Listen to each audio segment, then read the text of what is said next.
Hello नमस्कार दोस्तों, Ravi online classes में आपका स्वागत है। हम लोग देखेंगे railway technician ALP science imported chemistry का फर्स्ट चैप्टर। पहला क्वेश्चन है, निम्नलिखित में किसने रासायनिक संयोजन के दो महत्वपूर्ण नियमों की स्थापना करके रसायन विज्ञान की नींव डाली थी। तो दोस्तों, रासायनिक संयोजन का नियम हमारे एंटोनी लेवोजियर साहब ने दिए थे। किसने दिए थे? एंटोनी बोन लेवोजियर भी कहा जाता है। एंटोनी इन लेवोजियर एक फ्रांसीसी रसायन थे जिन्होंने रासायनिक संयोजन के दो महत्वपूर्ण नियमों का व्याख्या किए थे। इलेक्ट्रॉन जो परमाणु का एक घटक है, मतलब परमाणु का मूल कण होता है, तो इलेक्ट्रॉन का खोज किसने किया था? तो दोस्तों, इलेक्ट्रॉन का खोज हमारे 1897 ईस्वी में जे जे जे जे थॉमसन नामक वैज्ञानिक ने खोज किए थे। किसने किए थे? जे जे थॉमसन नामक वैज्ञानिक ने किए थे। रेडियो सक्रियता का आविष्कार किसने किया था? रेडियो सक्रियता का आविष्कार किसने किया था? तो दोस्तों, रेडियो सक्रियता की खोज फ्रांस के वैज्ञानिक हेनरी बैकुलर ने किए थे। किसने किए थे? हेनरी बैकुलर ने किए थे। क्या हो जाएगा? हेनरी बैकुलर ने किए थे। निम्न में से कौन सा नियम गैसों से संबंधित नहीं है? निम्न में कौन सा नियम गैसों से संबंधित नहीं है? तो दोस्तों, बॉयल का नियम गैस से संबंधित है, चार्ल्स का नियम गैस से संबंधित है, लूसे का नियम गैस से संबंधित है, लेकिन फैराडे का नियम गैस से संबंधित ए विद्युत चुम्बकीय प्रेरण से संबंधित है। निम्नलिखित में कौन सा कथन गलत है? निम्नलिखित में कौन सा कथन गलत है? दोस्तों, ठोस पदार्थों का आकार अनिश्चित होता है, ठोस पदार्थों का आयतन निश्चित होता है, सही है। ठोस पदार्थ कठोर होते हैं, ठोस पदार्थ लगभग असंप्रिय होते हैं। तो दोस्तों, ऑप्शन नंबर ए है, ऑप्शन नंबर ए इसका राइट आंसर होगा।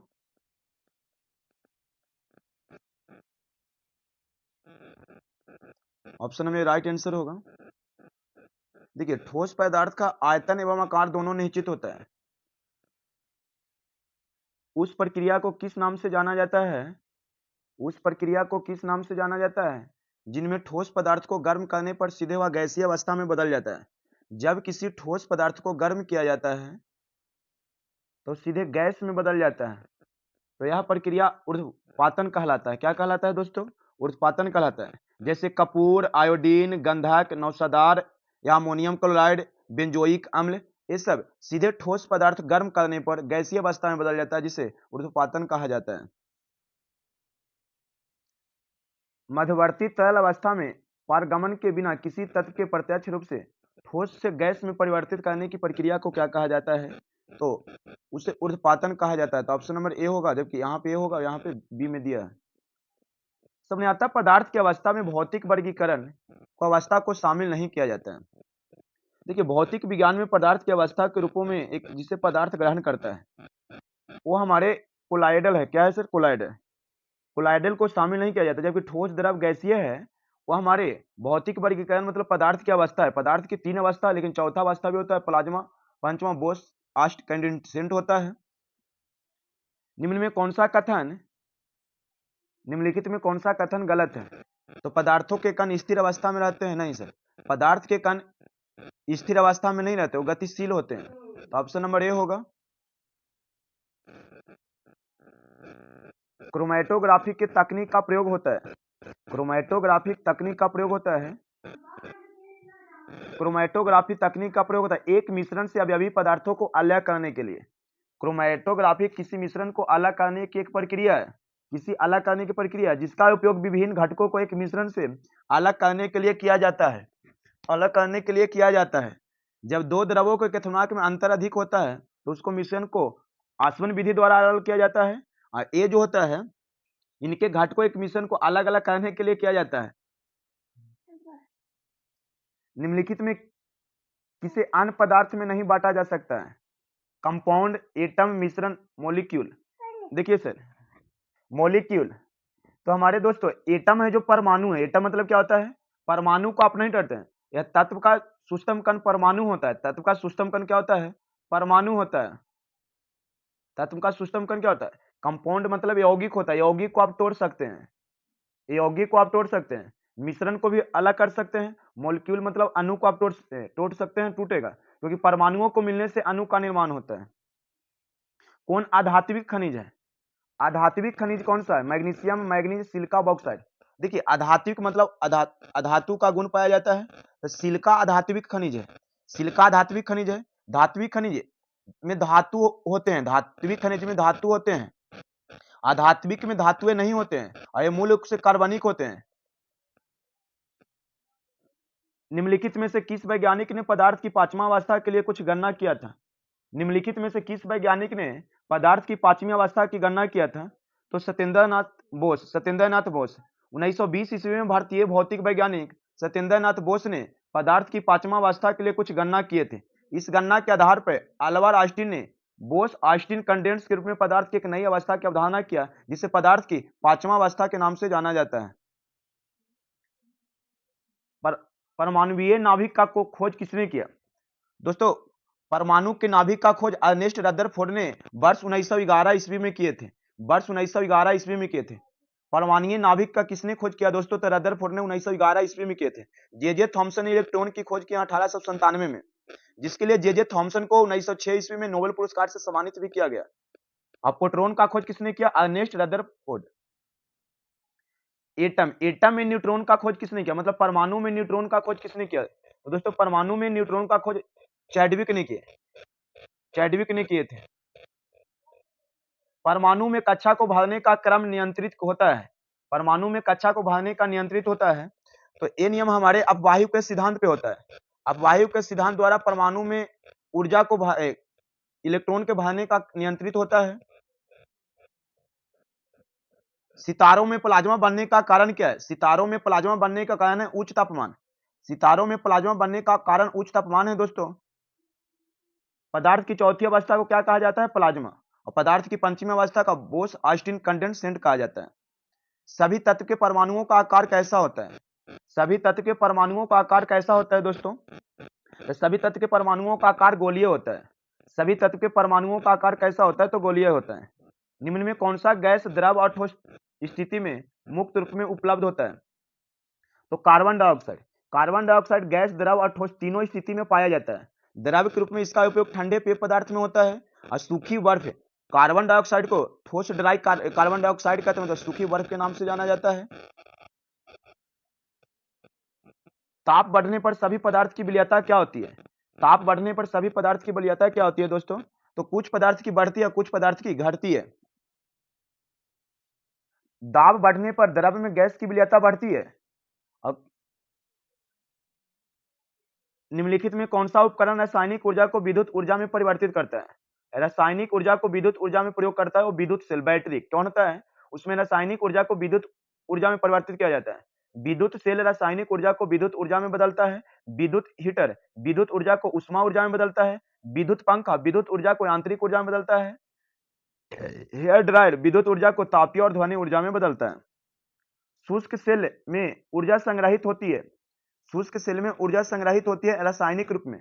किसके रूप में? रासायनिक रूप में। कोई भी पदार्थ जो स्वयं को परिवर्तित किया है बिना रासायनिक अभिक्रिया का दर को प्रभावित में समर्थ, उसे क्या कहा जाता है? तो उसे उत्प्रेरक कहा जाता है। उत्प्रेरक वह प्रक्रिया है जो बिना रासायनिक अभिक्रिया में भाग लिए हुए भी पदार्थ को परिवर्तित कर देता है। जिस रासायनिक अभिक्रिया में ऊष्मा निकलती है उस अभिक्रिया को क्या कहा जाता है? तो जिस रासायनिक अभिक्रिया के द्वारा ऊष्मा निकलती है उसे ऊष्माक्षेपीय अभिक्रिया कहते हैं, ऊष्माक्षेपीय अभिक्रिया कहा जाता है। ठोस कार्बन डाइऑक्साइड को किस नाम से जाना जाता है? तो ठोस कार्बन डाइऑक्साइड को सूखी बर्फ के नाम से जाना जाता है। निम्नलिखित में कौन सी वस्तु मिश्र धातु नहीं है? Bronze, steel, zinc. तो जिंक मिश्र धातु नहीं है। जिंक एक तत्व है Zn, जिसे जस्ता कहा जाता है, परमाणु संख्या 30 होता है। वायु किस संगठक गैस से सामान्यतः होती है? वायु की संगठक गैस से सामान्यतः होती है। तो वायु की सामान्यता में हमारे केवल ऑक्सीजन होता है। क्या होता है? केवल ऑक्सीजन होता है। निम्न में किस धातु को चाकू द्वारा आसानी से काटा नहीं जा सकता है? तो दोस्तों हमारे वन के एक के तत्वों को हमें क्षारीय धातु कहा जाता है। वर्ग एक के तत्वों को क्षारीय धातु कहा जाता है।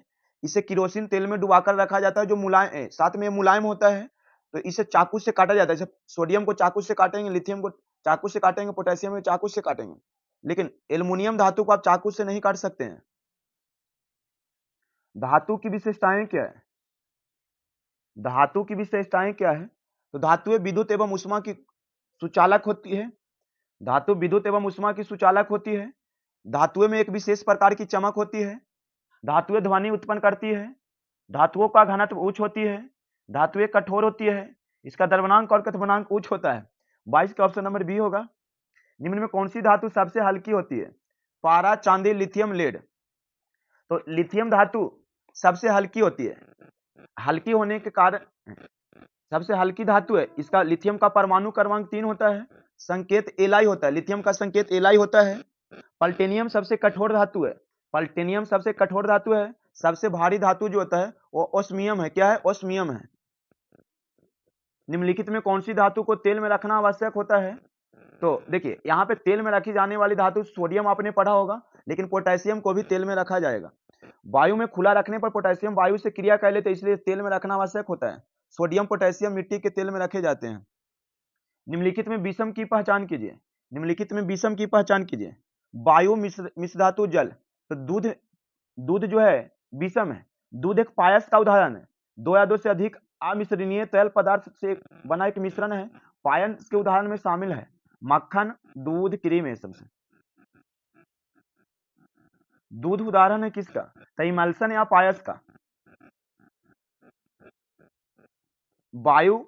वायु से नमी को अवशोषित करने की प्रक्रिया को क्या कहते हैं?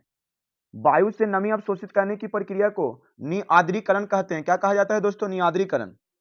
वायु से नमी अवशोषित करने की प्रक्रिया को निआद्रीकरण कहा जाता है। वायु में शीतलन या तापन द्वारा निआद्रीकरण की प्रक्रिया निष्पादित की जाती है। जल में सबसे कम घुलनशील गैस कौन है? जल में सबसे कम घुलनशील गैस नाइट्रोजन है। क्या है सर? नाइट्रोजन, जिसकी परमाणु संख्या 7 होता है, परमाणु द्रव्यमान 14 होता है। वायुमंडल में इसकी मात्रा 78% होती है। इनमें से कौन सा पदार्थ फ्लोरोसेंट ट्यूब में उपस्थित गैस की प्रकृति के आधार पर एक विशेष रंग के साथ चमकता है? तो प्लाज्मा हो जाएगा। क्या हो जाएगा सर? प्लाज्मा। निम्नलिखित में कौन सा कथन सही है? जल हाइड्रोजन और ऑक्सीजन का मिश्रण है। सही है। जल नाइट्रोजन और ऑक्सीजन का यौगिक है। नहीं सर। तो सही पूछा है। जल ऑक्सीजन और हाइड्रोजन का यौगिक है। जल एक तत्व है। तो देखिए, यहाँ पे जल हाइड्रोजन और ऑक्सीजन का मिश्रण है, तो नहीं, यहाँ पे ये भी नहीं होगा। जल ऑक्सीजन और हाइड्रोजन का क्या है? तो जल एक हाइड्रोजन ऑक्सीजन का यौगिक है। ऑप्शन नंबर सी होगा। एक मिश्र धातु किसका उदाहरण है? एक मिश्र धातु किसका उदाहरण है? तो ठोस विलयन का। सबसे कठोर प्राकृतिक पदार्थ क्या है? देखिए, सबसे कठोर पदार्थ, यहाँ पे पदार्थ की चर्चा है। धातु पूछेगा तो ऑस्मियम सबसे भारी धातु पूछता था, और सबसे कठोर धातु पूछता तो पल्टेनियम होता। धातु पूछता तो पल्टेनियम है, लेकिन यहाँ प्राकृतिक पदार्थ की चर्चा है तो हीरा होगा। क्या होगा? हीरा। नाइट्रोजन के निम्न ऑक्साइड में किसको लाफिंग गैस के रूप में जाना जाता है? तो नाइट्रिक ऑक्साइड को। नाइट्रिक ऑक्साइड को जाना जाता है दोस्तों। नाइट्रिक ऑक्साइड का सूत्र N2O। नाइट्रिक ऑक्साइड कहा जाता है। कौन सा कथन गैसों के अणुओं को विन्यास और गति का वर्णन करता है? तो अणु अनियमित विन्यास में अनियमित गति करते हैं। Option number A. गैसों का कौन सा गुण इन्हें सुवाह बनाता है? तो गैसों का, पदार्थों का संप्रियता गुण उन दाब के प्रभाव को व्यक्त करता है जो संप्रियता होता है। क्या होता है? संप्रियता। वाष्प अंगार गैस मतलब वाटर गैस किससे कहा जाता है? जिसमें क्या होता है? वाष्प वाटर गैस में किसका किसका मिश्रण होता है? तो देखिए, कार्बन मोनोऑक्साइड H2 का मिश्रण होता है। कार्बन मोनोऑक्साइड और हाइड्रोजन H2 मतलब हाइड्रोजन का मिश्रण होता है। वाटर गैस का निर्माण तब होता है जब वाष्प को लाल गर्म कोक के ऊपर से गुजारा जाता है। और CO+N2 को प्रोड्यूसर गैस कहा जाता है। अब कोयला गैस किसे कहा जाता है दोस्तों? तो कोयला गैस में methane plus H2 plus carbon monoxide होता है। इसे कोयला गैस कहा जाता है। इसे प्रोड्यूसर गैस कहा जाता है, उत्पादक गैस। निम्न में कौन सा ऊर्ध्वपातन कर सकता है? तो ammonium sulphate, ammonium sulphide, ammonium chloride, ammonium chloride. तो अमोनियम क्लोराइड क्या होगा? Ammonium chloride NH4Cl। ये क्या है? अमोनियम क्लोराइड ऊर्ध्वपातन की क्रिया कर सकता है। निम्न प्रक्रम द्वारा कपूर आसानी से शुद्ध किया जाता है। तो ऊर्ध्वपातन प्रक्रिया द्वारा। स्टेनलेस स्टील मुख्यतः मिश्र धातु है किसका? स्टेनलेस स्टील मुख्यतः मिश्र धातु है किसका? तो स्टेनलेस स्टील एक मिश्र धातु है लोहे और क्रोमियम का, लोहे और क्रोमियम का। यदि अभिक्रिया के दौरान कोई पदार्थ हाइड्रोजन ग्रहण करता है तो उसे क्या कहा जाता है? यदि कोई अभिक्रिया के दौरान हाइड्रोजन ग्रहण करना, दोस्तों यदि अभिक्रिया के दौरान कोई पदार्थ हाइड्रोजन ग्रहण करता है तो इसे अपचयन कहा जाता है। क्या कहा जाता है? अपचयन कहा जाता है। अपचयन अभिक्रिया में हाइड्रोजन की संख्या बढ़ती है और ऑक्सीजन की संख्या में कमी होती है और परमाणु इलेक्ट्रॉन ग्रहण करता है, संयोजकता में भी कमी होता है। पानी में निलंबित अशुद्धियों को प्रभावी ढंग से हटा सकते हैं। तो प्रभावी में निलंबित अशुद्धियों को हटाने के लिए आप किस विधि का प्रयोग करेंगे? तो रेत के माध्यम से फिल्ट्रेटिंग करने से। निम्न में कौन सी विधि जल को पैंकिल जल से अलग करता है? तो निस्संदन। शीतल पेय में शामिल है, शीतल पेय में शामिल है कार्बनिक एसिड। क्या होता है? कार्बनिक एसिड। आद्य वायु कम हो रहा है क्योंकि, इसका कारण है क्या बताइएगा दोस्तों? इसका कारण है हाइड्रोजन परमाणु सक्रिय थे, अधिक संख्या में थे। हाइड्रोजन का कौन सा समस्थानिक रेडियो सक्रिय होता है? तो ट्राइटिनियम। हाइड्रोजन के 3 समस्थानिक होते हैं दोस्तों। हाइड्रोजन में केवल एक इलेक्ट्रॉन लेकर हीलियम का विन्यास प्राप्त करने की प्रवृत्ति, इस प्रवृत्ति को क्या कहा जाता है? अक्रिय गैसों की प्रवृत्ति होगा। 44 की क्या होगा? तो 44 की देखिए, हाइड्रोजन में से एक इलेक्ट्रॉन लेकर हीलियम का विन्यास प्राप्त करने की प्रवृत्ति को कहा जाता है अक्रिय गैसों में से। लेकिन इसका राइट आंसर क्या होगा? डी।